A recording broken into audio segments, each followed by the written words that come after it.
पाकिस्तान का आला सतह का तकनीकी वफ्द काबुल पहुंच गया। सिफारती जराये के मुताबिक वफ्द का दौरा हालिया पाक अफगान कशीदगी से कबल तयशुदा था। पाकिस्तानी वफ्द वजारत दाखिला, मुतालिका हुक्काम और टेक्निकल टीम पर मुश्तमिल है। वफ्द की अफगान तालिबान हुक्काम से मुलाकातें तय नहीं हैं। सिफारती जराये के मुताबिक दौरे का हालिया पाक अफगान झड़पों, तनाव और अबूरी जंगबंदी या मुज़ाकरात से कोई ताल्लुक नहीं।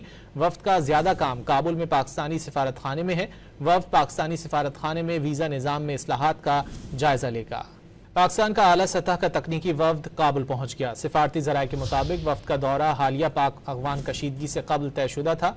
पाकिस्तानी वफ्द वजारत दाखिला, मुतालिका हुक्काम और टेक्निकल टीम पर मुश्तमिल है। वफ्द की अफगान तालिबान हुक्काम से मुलाकातें तय नहीं हैं। सिफारती जराये के मुताबिक दौरे का हालिया पाक अफगान झड़पों, तनाव और अबूरी जंगबंदी या मुज़ाकरात से कोई ताल्लुक नहीं। वफ्द का ज्यादा काम काबुल में पाकिस्तानी सिफारत खाने में है।